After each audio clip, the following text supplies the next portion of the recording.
Hello and welcome to Millennial Musings. I'm Isabella. And I'm Gladys, and we are just two opinionated millennials who have made dumb mistakes. What we want to do here is share our experiences and offer the advice that we wish we had received. And disclaimer, we are not therapists or life coaches, and we have no actual criteria to be giving advice whatsoever. But we could be your new bestie or big sister. So sit back, grab a cup of coffee, and get ready for some Millennial Musings. How have you been? I have been good. I'm recovering from my sleep deprivation that comes with having a puppy. If there's any weird sound in the background, she might be running around going crazy. But otherwise, I've been good. I've been cold. It is really cold now. It is really cold. Yeah. Yeah. But not much has been happening. I have the same day every day. I'm living Groundhog Day, same routine every day. Playing with the puppy, cleaning up poo, going outside. I just realized today that you only got her like last weekend, and it's Sunday now, and you got her last Saturday. So I got her last Thursday. Yeah. Oh yeah. Yeah. Oh yeah, did we record? Oh yeah, we recorded on Wednesday. Oh yes, we did. That was the late night recording. we did. That's true. Anyway, I felt like it had been. I feel like it's been longer. Oh, believe me too. Yeah. Oh. Well, you'll have to introduce her at some point.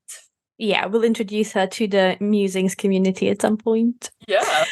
But yeah, how have you been? How was your weekend?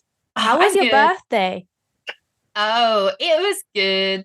It was good. What did I do? On my birthday was on what was last Tuesday. So on Monday, my boyfriend took me to Dishoom, which is an Indian restaurant. There's several in London, but I'd never been, and it was one that I always wanted to go to, but it's usually fully booked and whatever. So we finally went there. I loved it. It's really good. It's a really nice night. Oh, it's my favorite Indian restaurant. I mean, some people might roll their eyes who know other authentic Indian restaurants, but I love me some Dishoom. Yeah, I really liked it. And yeah, then the next day we went for a big walk in London, and we went to like my favorite bookshop. So I'd made a little route of like, I don't know, 5 or 6 bookshops that we did. And I managed to only buy 4 books, which was good, but I have added at least 50 to my wish list. That's what happens when I go into bookstores. I just start taking pictures of every book, and then I look it up later to see like, okay, is this really something I would want? And 9 out of 10 it is. So yeah. That sounds really lovely. It sounds very, very cozy. Yeah, it was good. It was very cozy. Yeah. That's nice. So you're 31. Oh my God. Do you feel any different? Do you feel wiser? Don't even. No, but however, I will say that so far, I really do think that your 30, like my 30s has been great so far. I don't know. I've just really, there's just so much that I have learned like about myself and everything. And especially this past year as well. And I'm actually writing a blog post about this now, but I've really the main thing for me has been I've kind of let go of like I've stopped caring about anything, as in I just don't feel embarrassed or like cringe anymore. Whereas before I was always so like, ooh, but this will look embarrassing, or like, like, ooh, but I'm trying to achieve this goal, but I don't want people to see that I'm trying to get so like the podcast is a good example. I was always like, oh, but that's so embarrassing if then like it doesn't do well. And now I'm like, no, because we're just trying something and it just feels good and it's nice, and we're all gonna die, and with my lifestyle probably quite soon. So who cares? Like, I just want to have a bit of fun. Oh, we're here for a good time, not a long time. Oh, definitely. I love that. I'm looking forward to my 30s. I'm going to turn 30 coming August. I had to think about that for a second. But I'm watching, again, bringing it back to the Kardashians. And at some point this season or last season, Khloe was all about being really excited to turn 40 because she's 39 now. and how the 30s for her was just quite exhausting because of all the shit that happened with like Tristan and the baby and whatever. Well, girl, like, yeah, you know. But she said she's currently in her shedding year. Like she's gonna, like a snake, she's gonna shed off all the bad stuff and then enters her 40s feeling glorious. And I'm like, my 20s have been good and exhausting at the same time. I'm really excited for my 30s. So I'm like in my shedding era right now. And then until I hit my 30s, I'm gonna get rid of that dead skin. And yeah, be glorious me hopefully when I'm 30. I love that. You shed away, girl. I'm gonna shed away. I think I've really done that. Yeah.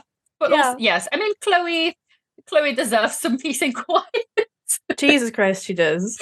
I love me some Chloe. She's definitely my favorite. Now that I have actually started watching it, she's my favorite.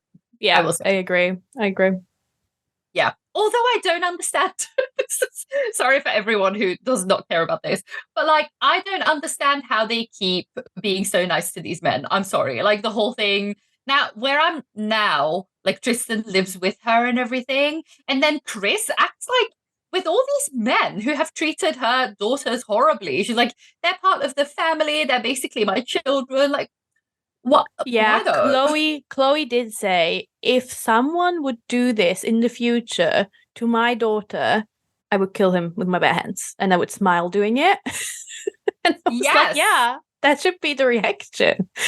Yeah, and from the previews I've seen in this new season, Courtney's kind of the only one who's like, yeah, but I'm not vibing with this whole thing though. Whereas everyone else is like, oh, but you have such good energy, Tristan. Like, you're such a good man. Like, is he? Is he? I don't know. Oh well, okay. So Anyway, that's the conditions ticked off for today. Yeah. Well, should we get into today's episode and get the people what they came for? Give the people what they came for. Let's do it. Today's episode is the first of our friendship theme. We're both very excited about this theme. We say that every time, but honestly, we always are. Yeah, exactly. We are excited. And today we will discuss the question, why do friendships change or end as we get older? Yes. And how do we deal with that when they do?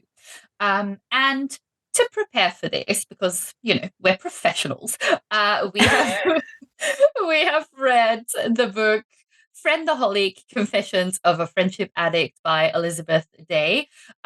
She, in that book, basically she talks about her own experience and like the different kinds of friendships, and because the idea or the concept of the book is that she realized that she used to make friends just kind of for the sake of it, and because she wanted to be that person that has a lot of friends and everything, and she has realized that that's just not sustainable, and also that doesn't give you the best quality of friendships. So yeah, and she kind of talks to her closest friends in the book as well, so we kind of get to know them, and it's very interesting because it's very different friendships that she has, and I think that just goes for many people. So yeah, I've really loved, I mean, I think it has definitely given me the structure for this episode, where it was like, oh yeah, I want to discuss this, and oh yeah, like I would read a quote and be like, oh yeah, I have this to say about that. So yeah, I really like the book as well. I would recommend it.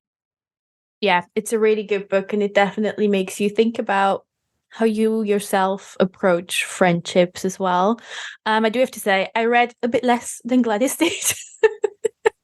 But I did also do some research online, read several articles, watched some YouTube videos, talked to people what they think about friendships, and well, I talk to friends, not to strangers. And yeah, should we just get into it? Yes, I have so many thoughts on this topic, and probably also quite, like, I don't know, conflicting thoughts or like vague thoughts. So yeah, let's see if we can all try and make sense of it together. Yes. Or if not, if it doesn't make sense, at least we let it all out. Cathartic. Cathartic? How do you say cathar? Yeah. Catharsis. Yes. Yeah, whatever. Trying to sound smart, it's not working. But okay, so when we decided we're going to have a theme like this. Well, the first thing that came to me was like when I was like in my mid-20s, or I feel like for maybe a lot of people that could be the case, like early 20s, mid-20s, our social circle is quite big, maybe not big, but like the number is just a bit higher than it is now, but we get to that. And it seems quite stabilized. You have like the routines with those friends, like you see them maybe at the same bar, or you go out on the weekends, and like you just have the things you do with certain friends, and it's pretty predictable, but you enjoy it, and you might think that these people will be a ride or die. But then you get closer and closer to your 30s, or you turn 30, or you're in your 30s. And then you realize that some friendships just seem a bit different than before, or you might have lost a few, or you are in the midst of losing friends, or you just like, it just doesn't feel as stable as it did before. And I think with that comes like some sort of stigma, because like admitting only having two or one or no really close friends seems like something most people are embarrassed about. And it's not really talked about that much. And therefore, that stigma that this is embarrassing stays. But I actually don't think it's something people should be embarrassed about at all. And I don't think it's a red flag, just because you're in a period of your life where friendships might be a bit more rare, or it might just all be a bit more complicated, because there can be several reasons, right? You might have outgrown your friends might have outgrown you, maybe you moved around a lot, you never really had the opportunity to get very close with someone, maybe you just are a very big boss bitch and you just love to focus on your job and it takes up most of your time, health issues that don't allow you to go out. There's like so many reasons. Maybe you just prefer and are very content with being yourself. Like there's nothing wrong about this. It can be circumstantial, can be by choice, but yeah, I just think after having read about this, watched videos, like I said, talked to people, experiencing changes in my own friendships, I think even though it can feel really hard, it can also be a time where you reassess your own values, like what friendship really looks like to you, what your boundaries are, how much capacity you have for people, and just start afresh. Yeah, and I think if anything, I think it's a good sign, and that is something that in society we see people who end friendships, or who have lost quite a few friendships or whatever. We see that as a bad thing, when I actually think that it can be quite good. Like, if it can be that you're someone who has just grown a lot and who's not afraid and is just very confident in themselves to end relationships that don't serve them. And I think that that's actually a really good thing. Yeah. Yeah, I'll get to that as well later on. But first, well, I was thinking about, okay, what does a friend mean to me? And then I kind of tried finding some definitions, and I think everyone probably has a different one. I found one that says it's a state of enduring affection, intimacy, and trust between two people, which I really liked. And that kind of brings me to my first point, which is that when you look at this definition, for me, at least that is what that means to me. It is someone that you have a relationship with, that like you would reach out to, whether it's to hang out, whether it's to just talk about things if you're going through something, or because you actively care what they're going through. So not everyone is your friend. And I feel very, like, everyone who knows me knows that I am very passionate about this. I feel like if and I know that there's quite a few people who call people friends, who then when you kind of hear how they, like, like, then it turns out that they've had drinks a couple of times, or like that it's more like a friend of a friend. And that to me is not a friend. And that also, well, actually, what I wanted to say to your point about not having that many friends, what I read in the book as well is that sometimes we might think that people who have many friends are more appealing to us, that we're like, oh, we definitely want to be friends with those people. But actually, research shows that it's the other way around. People actually think more highly of people who have a more select group of friends.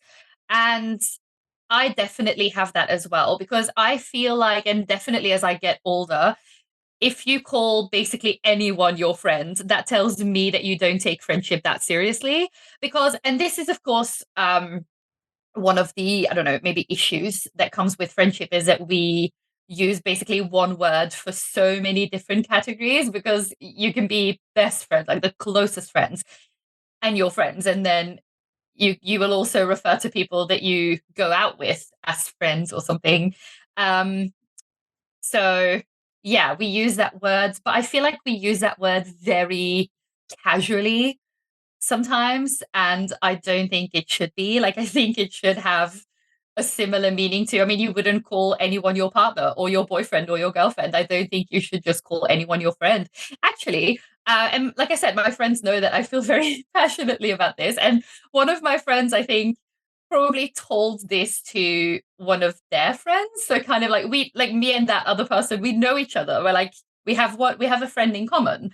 And I think they told that person that, like, oh, Gladys, yeah, feels like not everyone is her friend or whatever. And then apparently she reacted and she was like, oh, so she probably doesn't think that her and I are friends. And when he told me, I was like, no, I don't. And that's not a bad thing. Like, that doesn't mean I don't like you. That doesn't mean I don't have fun with you when we do meet up with that other friend there. But there is no relationship between us. Like, we would never reach out to each other to talk about things. We would never, like, you know, there is nothing. There is no, yeah, like that definition says, intimacy, trust, or enduring affection. And that is fine, because you just cannot have that with everyone, especially as you get older. So I'm very big on, like, we should normalize just saying it's a friend of a friend or an acquaintance or something, someone that I see sometimes. Not everyone is your friend.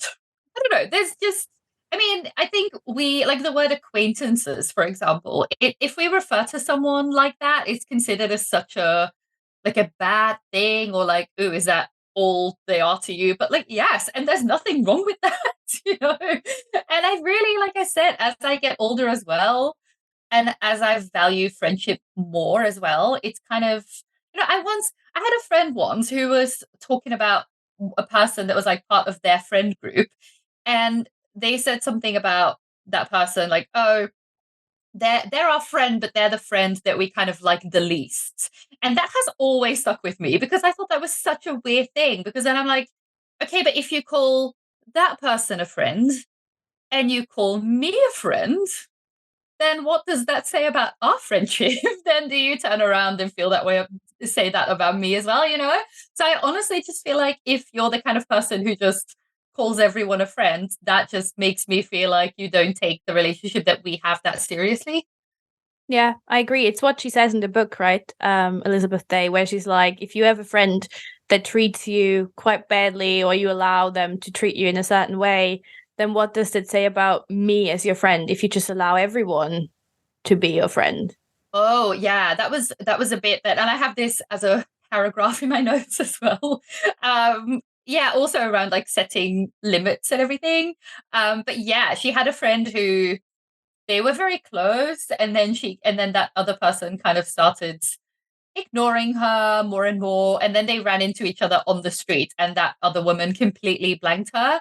And then she was talking about this to a male friend, and she was like, yeah, I really still want to like make up and everything.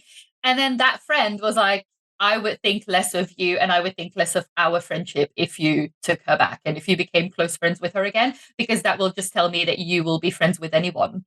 And that will tell me something about how you value our friendship as well. And I was like, whoa, but yes, that explains perfectly how I feel. And Yeah. I've never really had like the right words maybe to express that, but that's how I feel as well. If I feel like, yeah, you will just be friends with people that you don't even like that much, then yeah, what does that say about us, Yeah. you know? And, you know, so obviously we had like a little definition of what friendship means. And like I said twice now, I agree with that definition. But what I then also started thinking about because of the book was why I want to befriend people. But so in the book, Elizabeth mentions a study where the contestants were asked what the reasons are that led them to befriend someone. And what they had to do was name several reasons and rank them from 1 to however many they came up with 1 being the highest ranking. And then the 2 reasons I have written down was the number 1 reason, which answer was to have someone there to support you.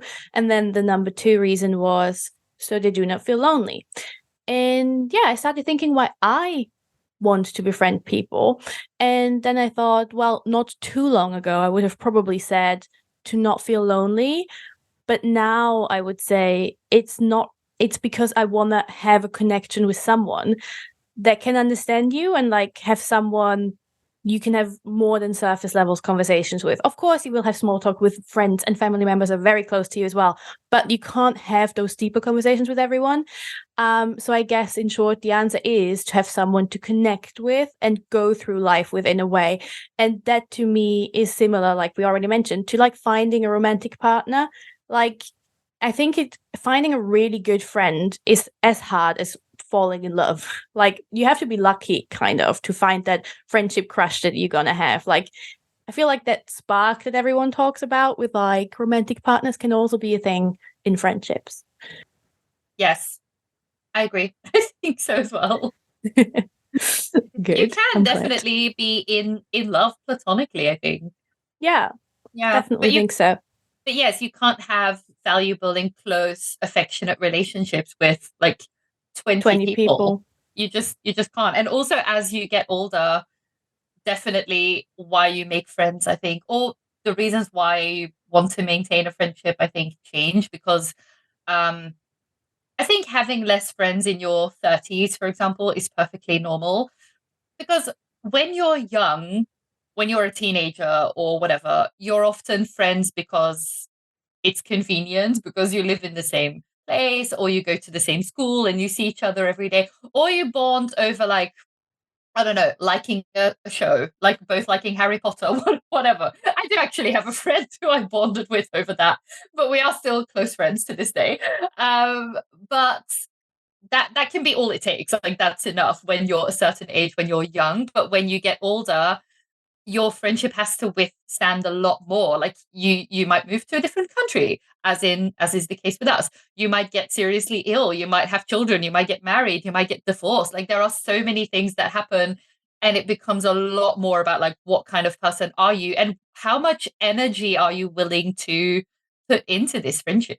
Yeah, I don't know if it was in her book now or if I read that somewhere else, but it was in an article, but it was talking about you need capacity. You need to make sure what kind of capacity do I have to be friends with that person, and does the person have the same capacity for me?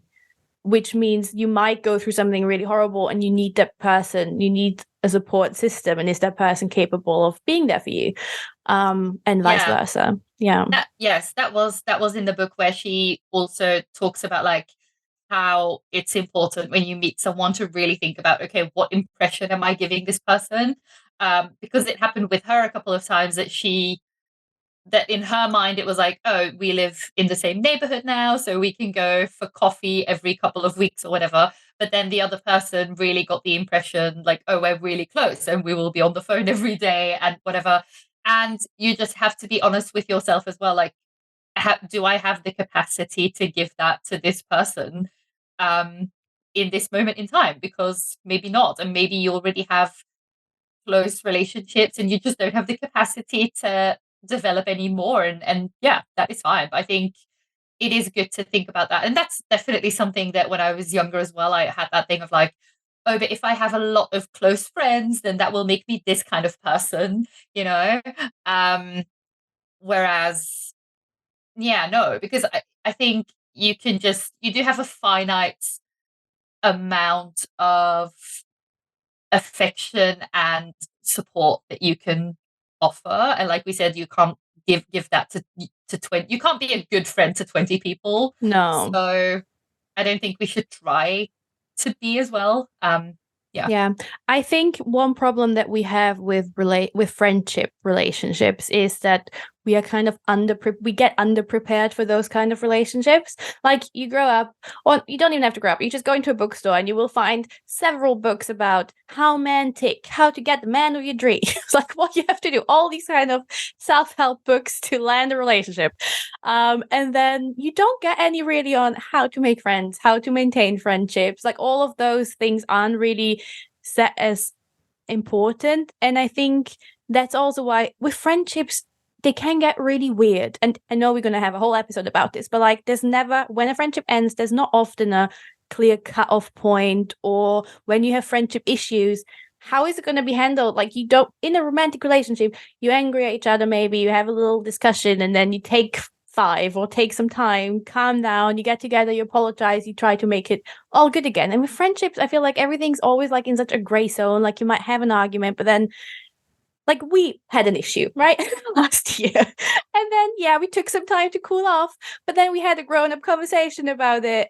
And I feel like that's why it's working, because we can talk about it when we upset each other. And it's not normal or talked about within friendships. It's always just like when you fight with your partner, you got to do this. And like, there's just there are no guidelines really. And I think you should be able to set guidelines. Or when you meet someone in a dating scenario, often there are people who's like, I'm not looking for anything serious, I just want to have fun.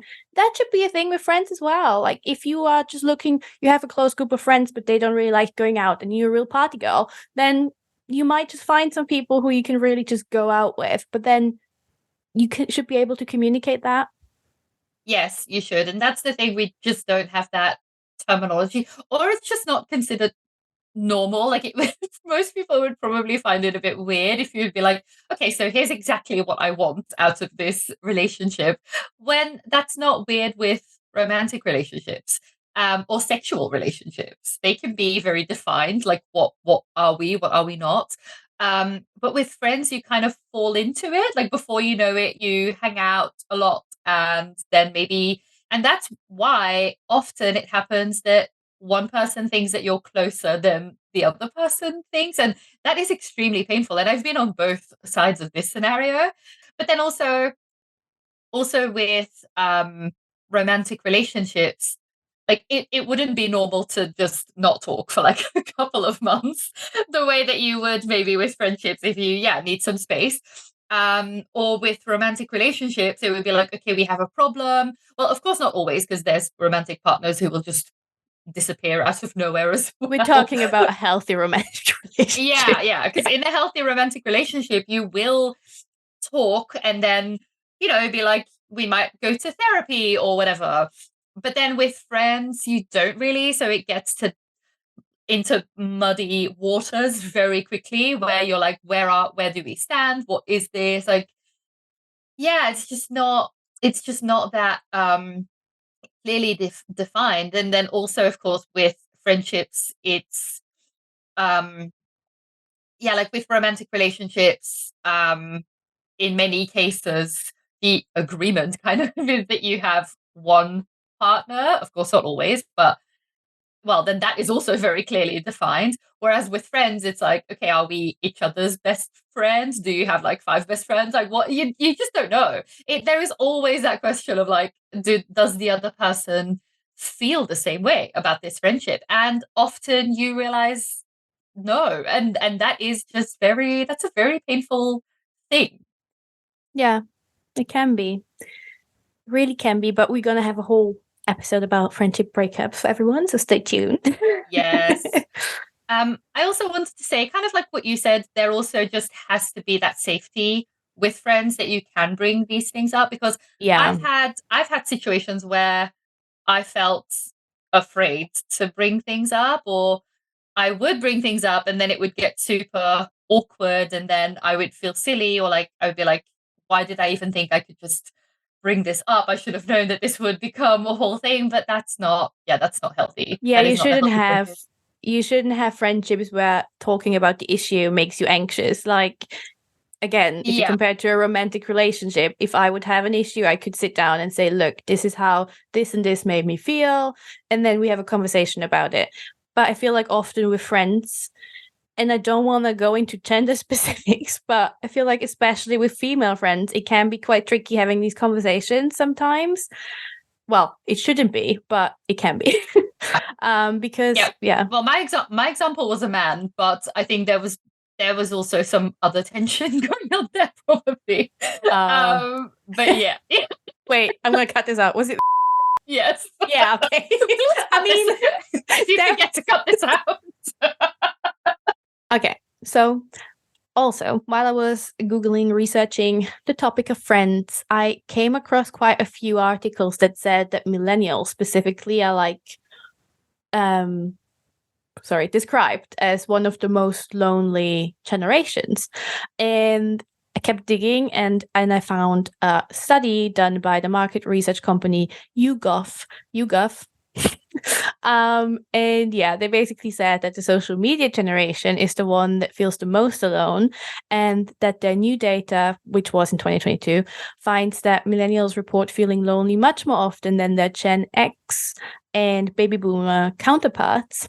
There are 30% of millennials that say they always or often feel lonely. Just 1 in 5, so 20% members of Generation X say the same, and even fewer baby boomers, namely 15%, report feeling lonely with the same frequency. And that was a US study. Millennials also are more likely than older generations to report that they have no acquaintances, which would be 25% of millennials. In this case, 22% say they have no friends, and 27% say they have no close friends, and 30% say that they have no best friends. But the majority, so 70% of all of those millennials that were questioned in the study, do report that they have at least one best friend. And nearly half, namely 49%, say that they have between 1 and 4 close friends. But that, like I said, was all like US based. I wanted to know how the UK feels about this. I couldn't find a study specifically on millennials, but like a general study about friendships, not related to any age group. But in that study, 51% said that they find it very difficult to make new friends. 35% said making friends is fairly difficult to them. And then 16% said it's very difficult for them. And then I'm going to be done with all the numbers, guys, in a second. But I just found it really interesting because there were 28% of those people that also said they don't have a best friend. And it was more men than women who actually stated that. And then 37% said having a friend they don't really bother to see. And that's a bit weird, I think. And then also 9% of those people have a friend that they don't really like. And that's where I think, well, it's not a friend then, is it? It's just an acquaintance. Yes. Or the frenemy. Or the frenemy. We're going to get to that. Yeah. I think the social media thing, and Elizabeth talks about this in the book as well, I think that heavily depends on the kind of person that you are, because she says that she's the kind of person who does not feel less close to someone if they're only in touch on social media. And I think for me, I mean, you know, we both moved abroad. I think for me, it has been a godsend. Like it is really, it's such an easy way to stay in touch with people, even if it's just a quick message here and there. So I would definitely think for me, social media has been beneficial. Because yeah, I mean, I completely understand that there has to be that face-to-face contact as well. But in some situations, or like what we all went through for 2 years, that also was not an option. So in that case, I would say thank God for social media. Yeah, I agree. When I was reading this, I was all thinking, well, what part of social media is being blamed for that? It did say there is no exact study what part of social media makes people feel lonelier, so they couldn't say what it is. But I was thinking the same, like for friends, which I don't always. I'm really bad at texting. I say that all the time. Or having phone calls because I kind of dislike phone calls. Then I'm like, I'm glad I can just send a meme. And sometimes they're really cheesy memes like, hey, know that I think about you. I'm just really busy and I don't forget you, blah, blah, blah. Like you can just send these quick messages that are already pre-made in a nice little post to your friends to make them aware that you think of them. And I think for that, social media is also really good. Or you just send a funny reel. Like I say this all the time, but honestly, it's just like, hey, this made me think of you. So that's a nice thing. Even if you can't talk properly for like a month, at least the person still has you in mind and you have them still in your mind. Yeah, it is so fascinating to me how, like, on the one hand, and I mean me too, but like on the one hand we say, oh, friendship should hold the same weight as romantic relationships because friendship breakups can be just as painful. But then on the other hand, the things that we do with friends, we would never, like, in a relationship, it's not normal to not talk for a month. It's not normal to send a meme. And of not, course. So that is the thing where I'm just like, yeah, but we do. But then, of course, again, that comes down to the thing, like with a partner in societal, according to societal norms, you have like one partner who is that one person. I feel like there's also must be some, I mean, I'm not a doctor, but or a scientist, but I feel like with like a romantic relationships, there's a lot of different hormones involved as well compared to a friendship. And you have most romantic couples also have the physical aspect, like, and you kind of literally set up your whole life together. Like you try to create a home and you try to plan the future and all that stuff. So obviously it will take up a lot more of your capacity than a friendship in a way. But yeah, it is quite controversial because we want to put it on the same level, but then it's like, yeah, but that is the person I definitely will try and spend my life with, It's weird. It's a weird one. But we did say we won't find an answer. We're just trying to make sense of it all. Yes. I did really like that concept of that you actually, because you started reading the book first and then you explained this in a voice note already before I started reading it, that concept of stretching.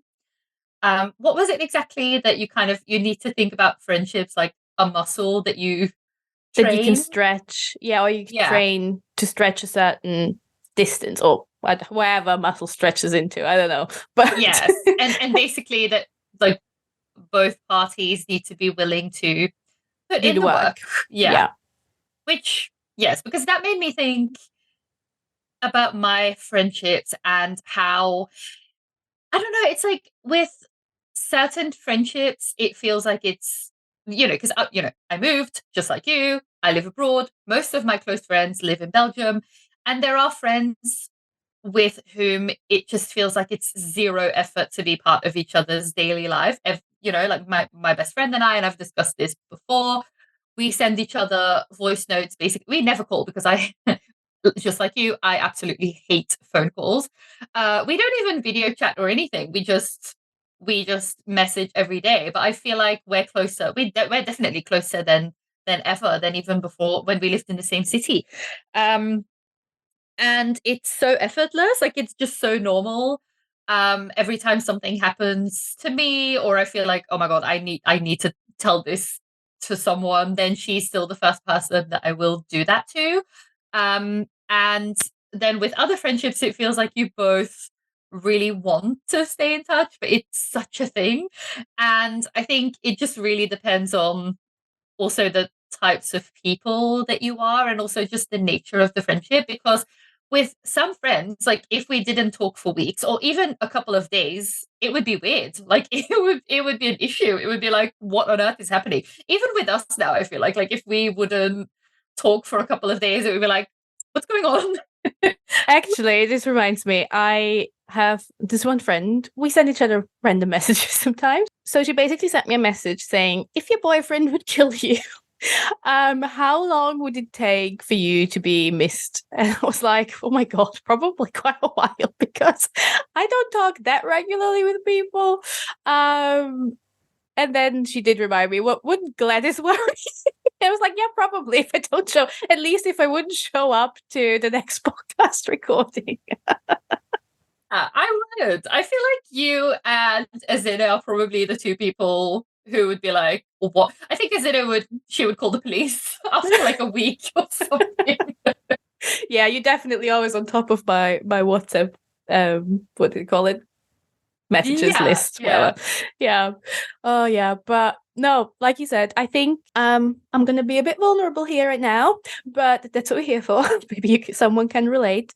But yeah, I do definitely feel like in the past, I don't know, few months, half a year, it have become a bit more of an effort to stay in touch with some people. Like some of my people who I actually think are very close friends of mine. It's just, I don't know, it's a lot going on in my life as well. And it's just like, I don't know. That's why I'm saying I'm kind of in my shedding phase. I'm trying to figure things out and where I'm going to go. And I have a few points written down about how I want to redefine and relearn friendships. And I'm not going to say all of them in one breath. But one of the points fits quite well. And it says to not expect friendships to just manage themselves because it's convenient for you to not do too much work in it.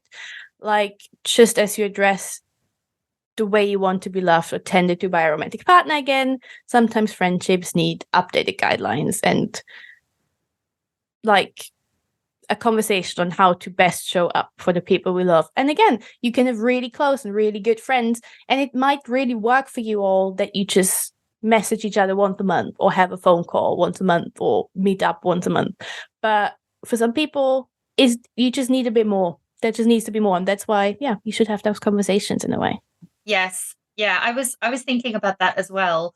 And then I was wondering, okay, why are there friends that I've been friends with for a long time and I don't mind not talking to them for weeks, and then we are still close, and then when we do talk it's just normal and we're still, it's just like nothing has changed.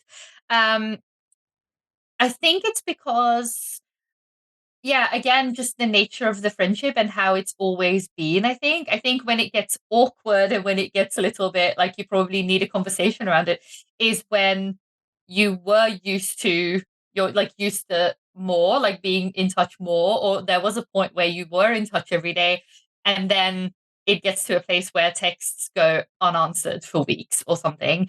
Because yes, I definitely have different levels or frequencies of staying in touch with people. I mean, my friend Tim and I, we don't really talk. Well, we do sometimes, but we don't really, I don't know, message a lot during the week or whatever. But we have a Skype session once a month where we just have a long conversation and we read together and we just have our cameras on and we just read our book and we catch each other up and everything. And then my friend Jonas and I, sometimes we don't talk for weeks, which is also not weird because it has always been that way. But he regularly comes over or he calls me spontaneously. And he's actually one of the very few people that if he calls me, I will pick up. Even unannounced. Or sometimes I will just send him a 15-minute voice note, or sometimes he will send me a voice note out of nowhere. And then we just send voice notes for an evening, and then that's nice. And then we've updated each other as well. But he also actively makes that effort to come over and everything. And then my best friend and I, like I said, we never call, but we send voice notes every day. And then there are friends who you're maybe friends with mostly because of shared history or something, where it's like you're not that in each other's lives every day, but then there is still that relationship. And yeah, I was also thinking that sometimes, and I've definitely felt this over the years, that sometimes I feel a bit sad that I don't have that kind of friendship that Elizabeth also describes in the book, where it's like you come over unannounced and you just watch reality TV together for hours and hours and you drink wine, and like the sitcom kind of friendships that you see. Um, but I feel like, yeah, in reality, especially when you're older, I don't know. It's just Sorry, I know what you mean. And I kind of am also like sometimes sad that I don't have that. But then when I give myself a reality check, if I'm on the sofa on Sunday, I finally managed to sit down and I'm kind of cozy and I'm about to have a little nap, and then the doorbell rings, I would be like, no, please, I need some silence. Don't come over unannounced. I'm too much of a hermit to have that kind of relationship with anyone. I feel called out now because I would probably be the same. I would be like, I wasn't planning to do this. I mean, imagine you're about to chill and you get a knock on the door. And here I am. Hello, Gladys. I bought some crisps and wine. Let's watch The Real Housewives. You'd probably think I got kicked out of my flat. I would find that odd, yes. Yeah. Yes, I would. And I feel like, yeah, when you when you get older, it just becomes so much more of a thing. You just have so much going on. Like you and I don't live in the same city, so it is quite a hassle. Like it requires a lot of preparation. I mean, that would make it even weirder, the fact that I just randomly travel 1.5 hours. That you voluntarily traveled into London on an evening. Exactly. But yeah. But yeah, no, that's true. I mean, yeah, it's like we've all seen the sitcom friendships and be like, oh, why do I not have that? But yeah, in reality, I guess in sitcoms, people also don't work. They always have time to sit around in coffee shops. Somehow have the most fabulous flats in the most expensive cities. Like, yeah. Yes. Very but true. Of course, it is possible to have these friendships even when you live in different countries. Like, I would say I have one friend. I mean, are we even friends? Are we family? I don't know, but we've known each other since babies. Like, we've never not known each other basically all of our lives. And with her, it's completely fine when there's a period of nothingness, because it's like with my brother, like we don't communicate as much as I do with some of my friends, but I know that person's just always there. It's like that safety blanket. Oh, smashed my microphone. But yeah, I don't think that happens a lot. And like I said, it's like you have to get lucky to meet friends like that. Or like people you really connect with, like have the deep connection. Yes, but then again, it's that thing of like, you don't usually, in most cases, don't really break up with friends, as in there's no point where you're like, now we're not friends anymore. Well, sometimes I have had that, but not usually not. So then there's that thing of like, when is it normal to not talk for a couple of months and still be friends? And when do you feel like, are we still friends? It's so vague. All of it is so vague. Yeah, I mean, the thing with that friend I just mentioned who I've known since baby, we like, even when we don't talk at all, like I said, again, there's something sent or shared on Instagram at least, and it gets liked or hearted. Like there's still a sense of haven't forgotten you kind of vibe there. Or we just directly tell each other, like, look, there's so much going on. I need to sort my mind out. I'm sorry, I'm not reaching out. Like there's awareness and communication there, why there's no communication in a way still. But it doesn't take long to just say, I think about you, but I'm really busy. I'm sorry. Like that doesn't take long. That doesn't take a lot of emotions or capacity to do. So yeah. No, it doesn't. No. And again, that's why I think social media has been a good thing for me, because it can literally just be something like sending each other a reel or just commenting on each other's stories. Even something as ridiculous as that. I mean, I sometimes feel guilty that, I have a friend, I've been friends with her for, I don't know, 15 plus years or something. She has a baby now, and I feel like I like maybe don't reach out to her enough or something. And then those can be very tiny things when like you comment on a story of that baby or something, and then you kind of have a very short conversation like that. Sometimes that is just all it takes to just still make sure that they know that you care about them. Because yeah, again, there's with friends, there's also no labeled stages or anything, which is mentioned in the book as well. With relationships, it's like, okay, now we're dating, now they're living together, now we get married, and it's very clear what kind of commitment you're making to each other. But with friends, you don't have that. You never really ask each other to commit to each other in a certain way. Actually, in the book, she mentions on this, not Desperate Housewives. Why do I keep mixing these two up? The Real Housewives of whatever, I don't even know which one. That there was one person who made a friendship contract, and it was considered very weird. People were like, "What is this?" But then, actually, then Elizabeth, the author, was like, yeah, it would maybe be nice if you could do that. If you could just have because I have really struggled with that as well, especially growing up, that feeling of like, yeah, but this can end at any time, and you never really know what the other person thinks. Like it might be that I think that we're very close and the other person doesn't. And I always really used to struggle with that thing that you never really commit to each other, or you're never like, oh, we're going to be friends forever, which of course is not realistic anyway. I mean, of course it is. Some people are friends forever, but and I hope that I'm friends with forever. But it's as unrealistic as saying I'm going to be in love with you forever when you get married. Like, it's the same unrealistic. You just never know. it is. It is, but we still make that commitment, even though we know there's a chance it will not work out. But then with friends, we just don't do that. But then also when we do end friendships, like we said in the beginning, when you're someone who has maybe, yeah, like shedded a lot of friendships, then I'm not shedding friendships. I'm just shedding my 20s. Yeah, okay. Don't want to get anyone to get this wrong. Get this the wrong way. No, that sounds mean. But when you grow out of a lot of friendships, let's put it that way.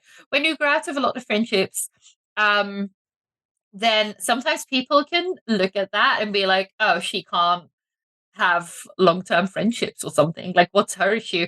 Whereas if a relationship doesn't work out, then people find that kind of normal, because relationships just don't always work out. So then why do we assume that with friends you can't outgrow each other? Because you absolutely can. Yeah, definitely. I think, well, one of my points of relearning, redefining friendships is also to check with yourself why you are friends with people. Like, check, is there still a real connection? Are you actually still sharing interests, or is it literally just because that you live close by and it's kind of convenient, or because you have a long history together, you've known each other for so long and you're just friends because it's always been that way, but actually there's not really this, you can't share the same interests and things you share now with newer friends, for example. And then maybe even check in with your friends, with those friends, and try and see what's going on. Like, sometimes I think a conversation like that can probably rekindle a friendship that you think was slowly burning out. Yes, I think for me, definitely, my definition of what's important in a friendship has changed. I used to be that person. I used to, want to be friends with people who were just fun people, fun to be around, or they were very cool. And I could, it was that thing of like, but what would it say about me if I'm no longer friends with them, or if I couldn't make it work with them because they are such easygoing, cool, fun people. But now it has definitely changed to, I just want the same energy back. And I also, from my side, want to be able to give that energy to people as well. Like, I just don't want, because also, like you said, I'm kind of a hermit as well. I don't like leaving the house anyway. I also am someone who gets overwhelmed very quickly, as in like overstimulated. So I also just, and I don't mean this in a mean way, but I just do not have the capacity to, even with people in Belgium, to like maintain so many relationships and constantly be in touch with them, because I already feel guilty about not reaching out enough to the people that I genuinely care about. So when there's people who, I used to go out with or whatever, but I never really saw us as like super close friends, then for me, it's not weird to kind of let that fizzle out when maybe they feel differently. And like I said, I've been on the other side of this as well.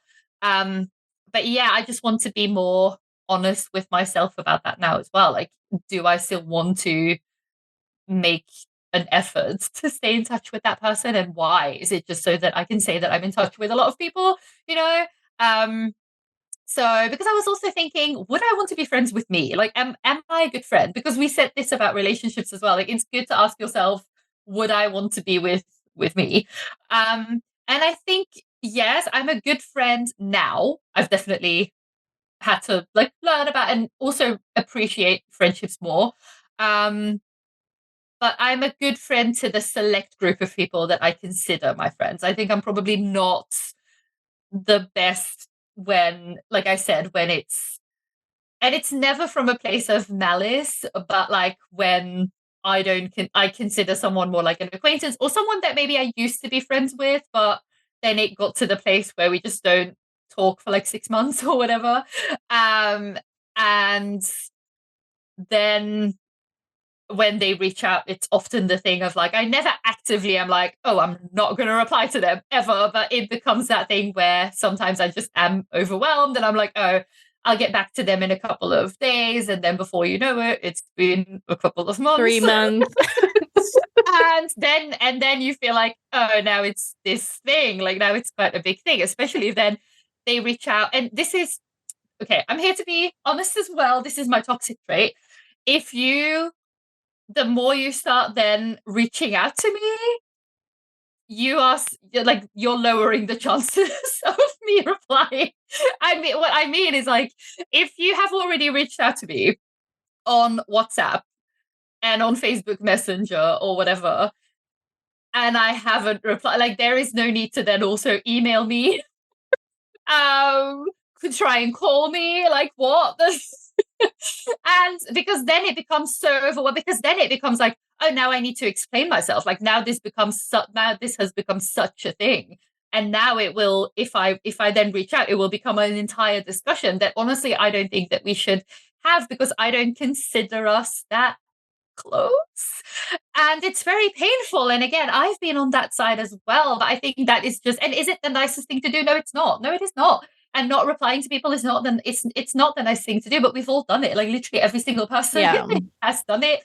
And it just shows again, because I also feel like, and we'll talk about this in next week's episode, but I think often with friendships, it's because we lack that terminology and sometimes maybe the maturity to have those conversations. I've definitely handled things in an immature way, because I just didn't know in a friendship context how I was meant to express myself when it comes to that. So yeah, I think sometimes it can just get to that place. Yeah, I think asking yourself, am I a good friend, is a really good thing to do. That's also on my list of what I just mentioned before, redefining friendships. And I'm going to be honest, right now, I feel like I am currently really in the midst of trying to redefine how I approach friendship. And I'm currently just like in that kind of limbo where I'm like, okay, I really need to get things straight, because nothing is really because talking about those friendship relationships isn't a thing. I think ever since I've moved, it's more and more become confusing to me. And my thing is like, if it passes a certain threshold of not reaching out, I'm also not going to reach out, because that's my toxic trait. Because I'm like, fine, I can do that too then. Which is obviously not taking us anywhere, because I could just be the bigger person and reach out. And I'm really trying to find my ground now. And this is part of my shedding era, to just figure things out, figure out where I'm investing myself into, what I'm investing myself into and what not. And it's just like, it's going to be maybe a little bit painful and confusing for a while, but I know once I get there, it will be good. Which brings me to another point I've written down, which also just says it's important to find patience, both with yourself, but also with the people you're learning how to friend better, basically. It just takes time, but the adjustments will go a long way, I think. Yeah, I mean, something that I've like as I get older, something that I have really tried to do is like always try and assume that people don't mean bad. Like they are still just, everyone has flaws. Nobody really tries to hurt anyone, I think. But I think, yeah, again, it's about that stretching thing where it's like, I also think when big life changes happen, you really get to know people. And moving abroad is a big change. And like, it is something that I have definitely noticed. I mean, I have my friends, they're a couple, I'm very good friends with both of them. They just had a baby, like their baby is a couple of months old. They booked a trip to London and they're staying here because they actively want to make that effort. Then there's people who are single, can work remotely, etc. They can easily come over and they don't make an effort to come over. And that is something that you just realize. And that doesn't mean that then you have to end it or whatever. But it does mean maybe that you need to rethink a couple of things. And that then, for example, when I go to Belgium, that I also want to give that energy to those people who actively make that effort, because they deserve that as well. They deserve this the same thing from me then as well. And yeah, I mean, you can still really care about each other and everything, but I feel like it is that thing of like, when does it get to a place where it's like, it's we're just not equals in this, or like, and again, I've had both, where I felt like the other person was making a lot of effort and I didn't really want to give it that anymore because I felt like I had outgrown it. But then I've also had it the other way. And then, yeah, I think in that way, you just need to, if that happens, I think you just need to kind of decide, okay, am I letting this go, or am I just, reframing this friendship and the amount of effort I'm willing to put in? And there's nothing wrong with that. That's normal, I think. Yeah, I think it's very good that you also said, like, people obviously don't do it with malice, like a lot of time, and I'm aware of that.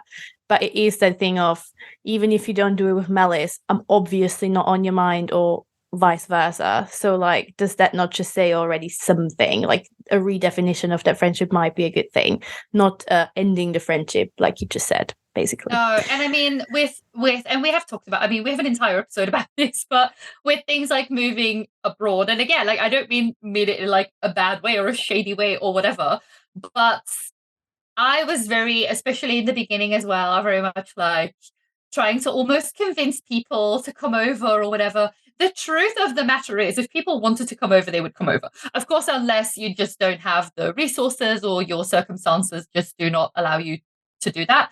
But yeah, it says a lot when you look at, like, I don't know, people who just regularly make that effort, or people for whom it's maybe more like, yeah, we'll catch up when you're in Belgium or something. But yeah, then that has kind of become a thing of like, yeah, but then that means that I have to make all the effort to see you, and that, like, when I go to Belgium, there's quite a few people that I need to spend time with family and whatever.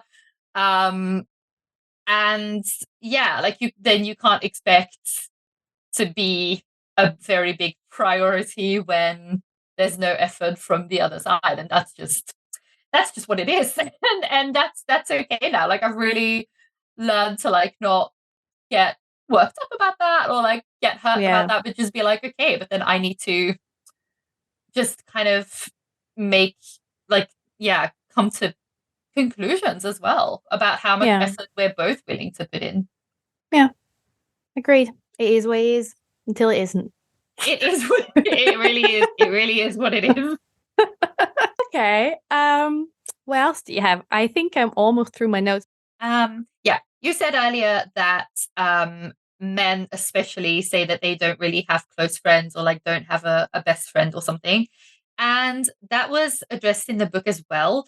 And she also mentions the term bromance, and how that is kind of just used to almost make fun of men who are very close, when of course everyone craves platonic intimacy, but it's almost like, if two men are very close and intimate in a platonic way, that's almost, then it gets almost made fun of, like, oh, it is almost like a romance or something. When the amount of sitcoms I could name you right now, it starts with Scrubs, it goes to How I Met Your Mother, it's the same in New Girl, like Friends, rest in peace Chandler, like Chandler and Joey, and like, it's always used as a comic relief in a way.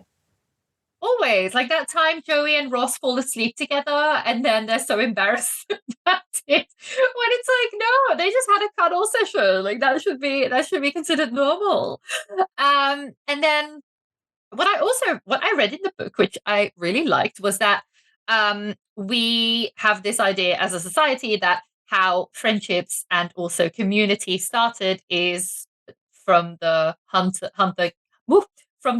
gatherers, because the idea is, okay, men went off to hunt and then women stayed behind and they raised the children together, so they had this community. But actually, archaeological research has shown that a significant percentage, anything from 30 to 50% of hunters, might have been women, and they have found bones of like women with hunting tools and everything. So it is very probable that men and women went off together and that they had that bond as well. So the earliest friendships may have been between women and men, or across genders. And so, unlike what we're led to believe is, well, because we are led to believe that friendships with other genders are difficult or even impossible. But like I've said before, if a man does not have platonic relationships with women, that's a red It's a flag. bit of a red flag. It is. And we posted this on the TikTok and we got quite a few reactions. Oh, And yeah. not everyone agreed.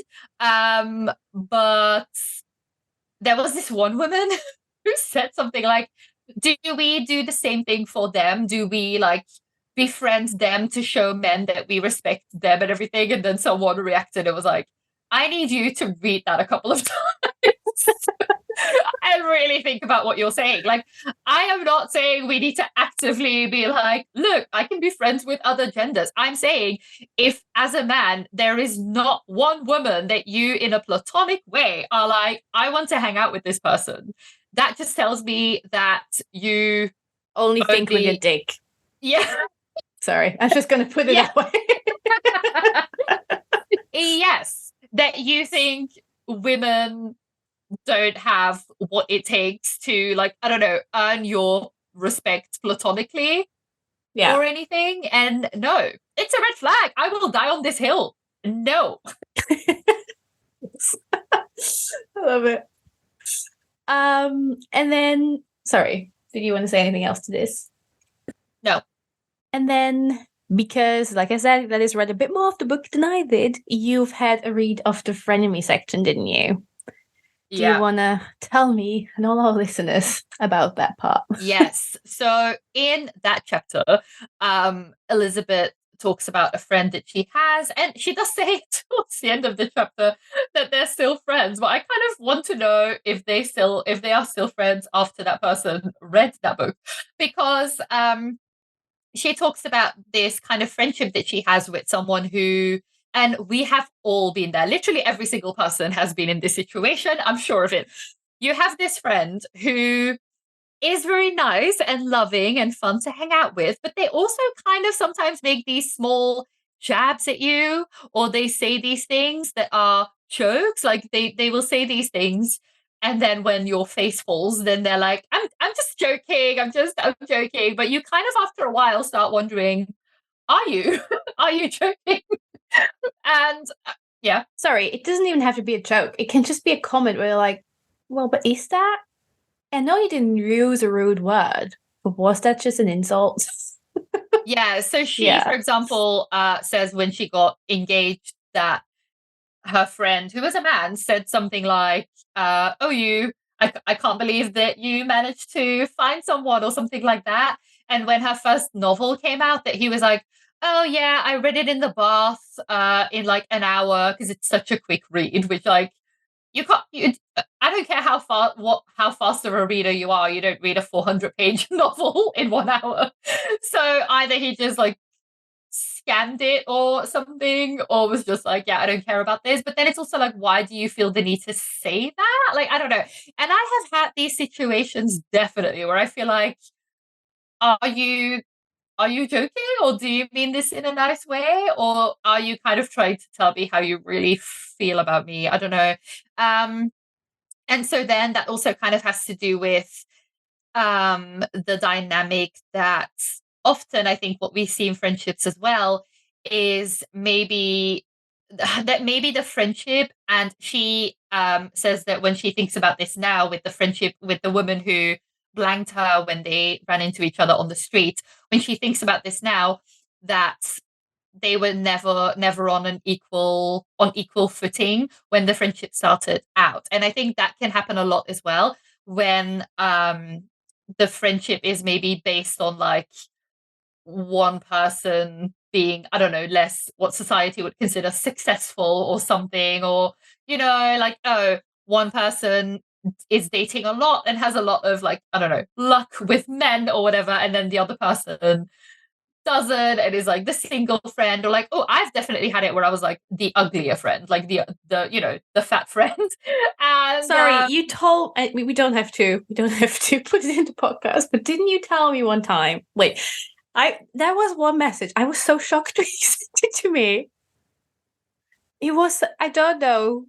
That person said something when Gladys something. I don't remember what it was. Oh, yeah. No, we can definitely leave this in. This was Okay. someone. This was also more like a friend of a friend who said, yeah, something like, because at that time we were like a group. We used to hang out together a lot, and all of us were single, and like most of us had been single, like had never had a relationship. And then there was one person who was like, yeah, if you ever get a relationship, then I would start to get worried. Then I would be like, okay, now we really need to step up our game, because that's not normal. I wish that person all the hemorrhoids in the world. In the moment, I didn't think anything of it, but afterwards I was like, what did you mean by that exactly? And I think in like, maybe, well, we weren't really friends, but I think even when you are friends, that can kind of be the dynamic that a relationship is built upon.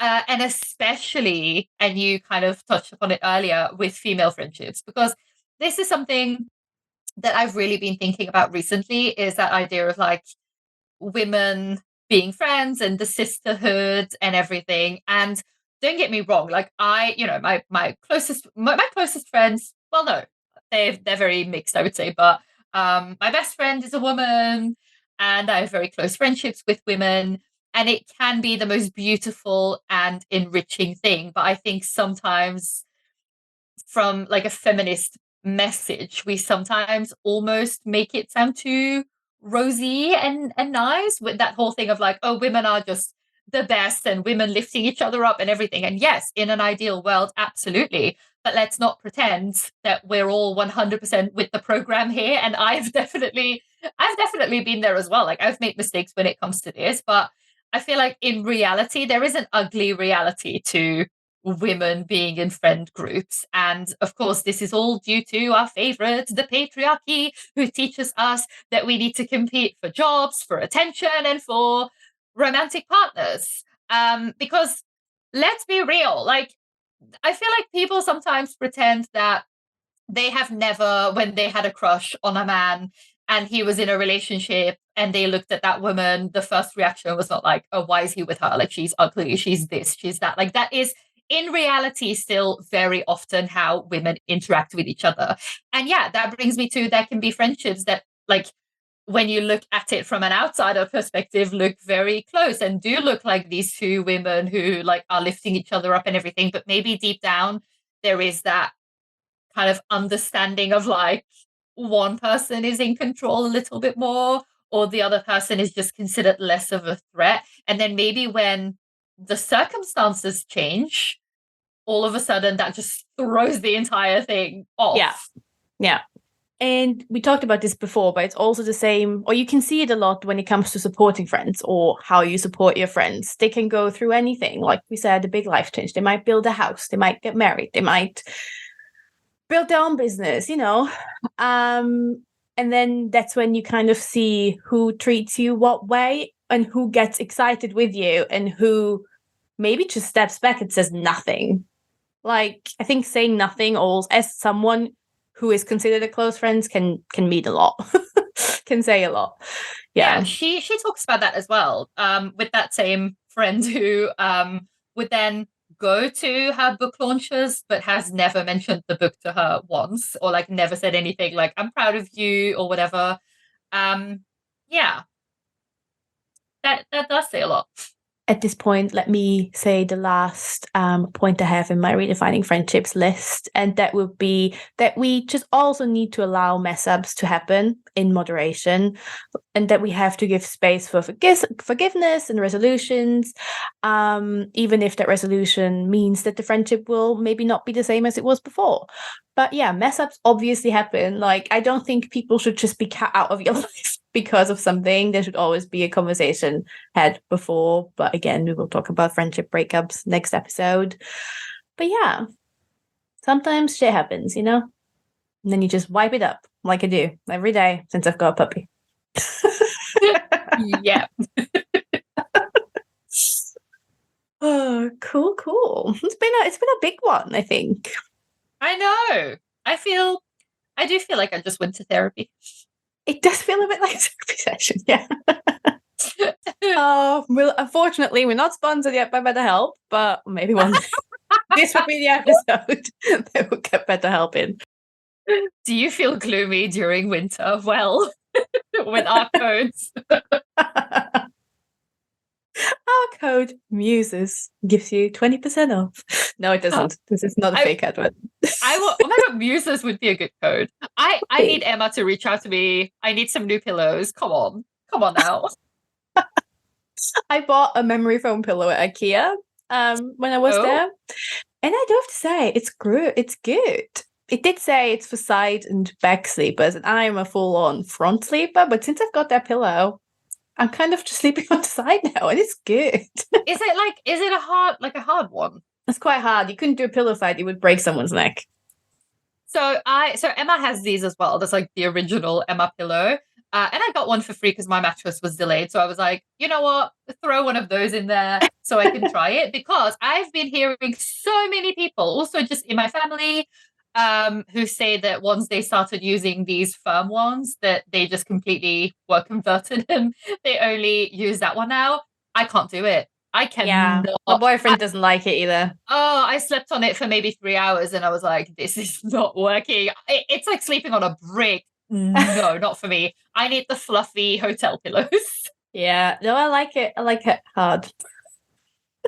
The pillows. Even my aunt, who also really loves firm pillows, she was like, "Oh, I'll sleep on this," and I was like, take it with you if you like it. Even she was like, "It is very firm." Well, I don't, like I said, I don't have the Emma pillow. Mine just, it still gives in when my head goes in. Like I put my head on it and then I slowly sink in.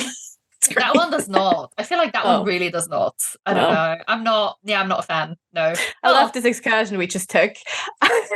And I feel like now I burned down bridges with Emma now if they want to sponsor. No, you love the mattress. So I do. Oh my god, I love the mattress.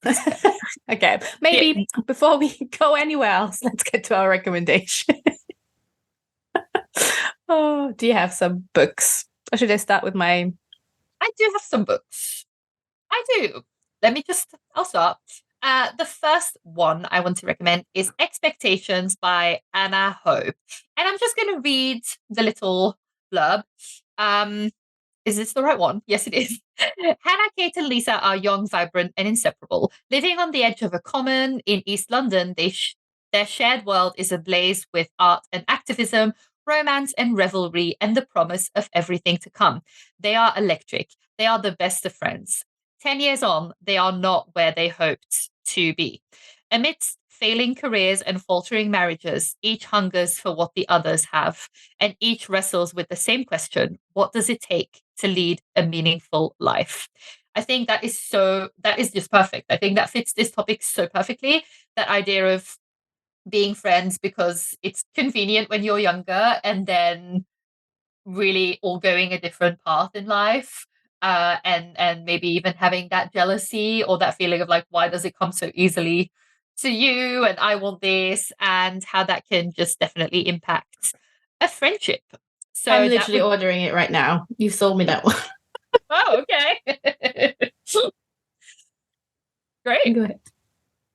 The second one, and I've talked about this before, and we've been preaching about this woman time and time and time again, but it is just the perfect memoir about friendships. Everything I Know About Love by Dolly Alderton.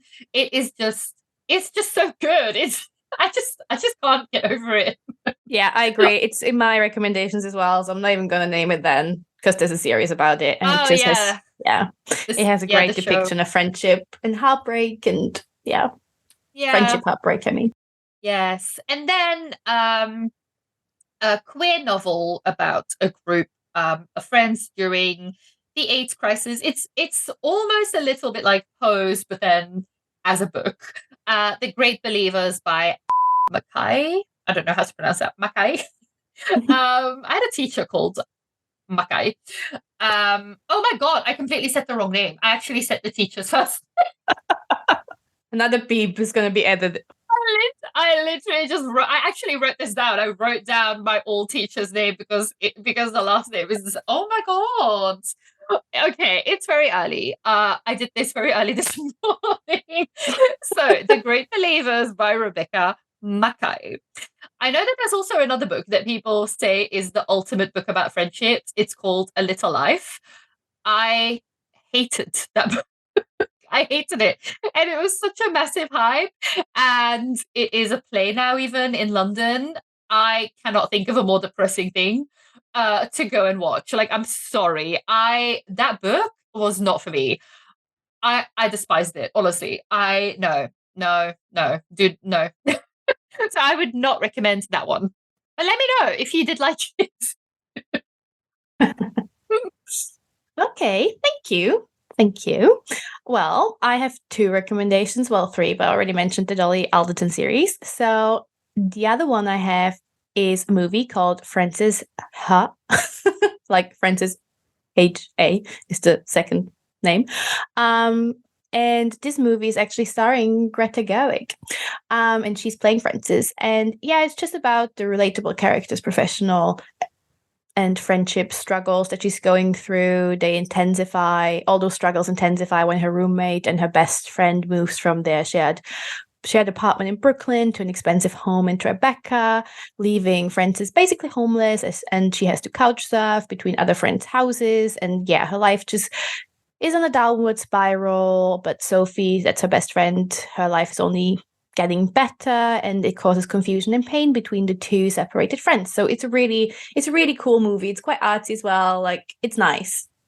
There's some black and white scenes in it as well, which reminds me when it sets in New York, well, Brooklyn, New York. And when I was in New York with a friend, there's this one scene in the movie where she runs and like jumps and like almost gallops through the streets of New York. And I love New York, and I was very excited to be in New York. So I obviously felt like recreating that.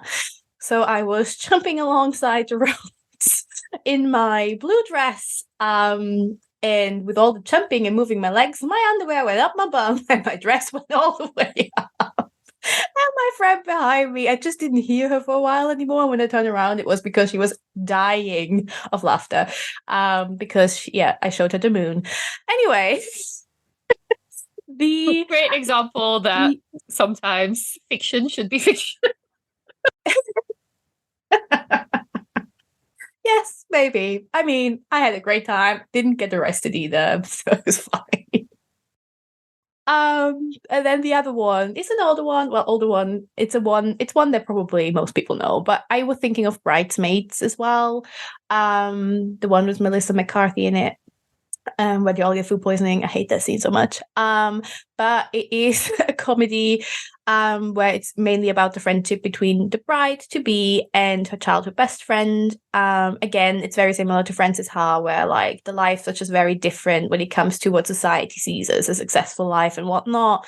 She has quite hard financial times. So once her best friend, one of the friends, gets engaged, she tries to be happy for her, but yeah, there's just a lot of tension and issues. And yeah, if you don't know it, it's an easy watch. It's interesting.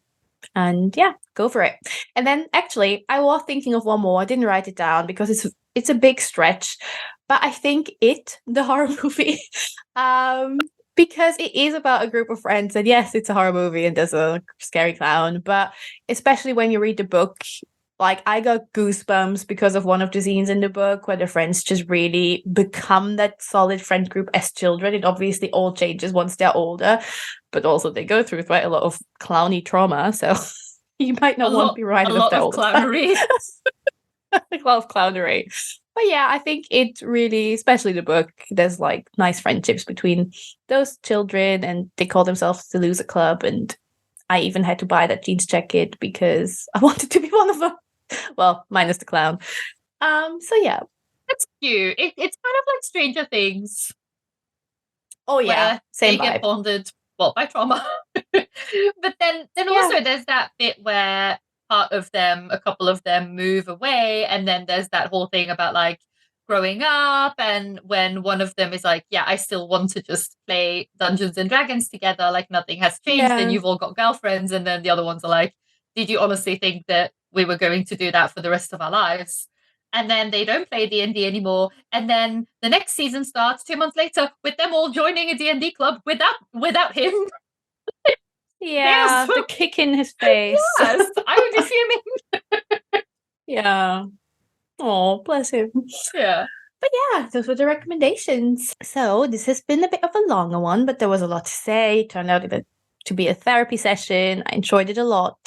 But again, before we wrap up, we also just wanted to say thank you for all of you who made it to the end of the episode. We hope you enjoyed it, could relate to something. And yeah, remember, the journey doesn't end here. We will be back next week with a new episode of this friendship theme. We did tease it already. It's going to be about breakups, friendship breakups specifically. And yeah. Yes, and also about one of the most fascinating topics out there, I think, ghosting. Ooh, yeah, yes. quite yeah, a bit to say about that as well. But as always, and especially now, because this is a topic that everyone has experiences with, we want to hear from you. So share your experiences and your stories. Reach out to us, let us know what you thought about this episode. We're on Instagram at We Are Millennial Musings. We're on TikTok, where we are at Millennial Musings. I did it right this time. And share your own musings and funny moments and the not so glorious times of being a millennial. Absolutely. So until next week, stay curious and yeah, send us your stories. Bye. Bye.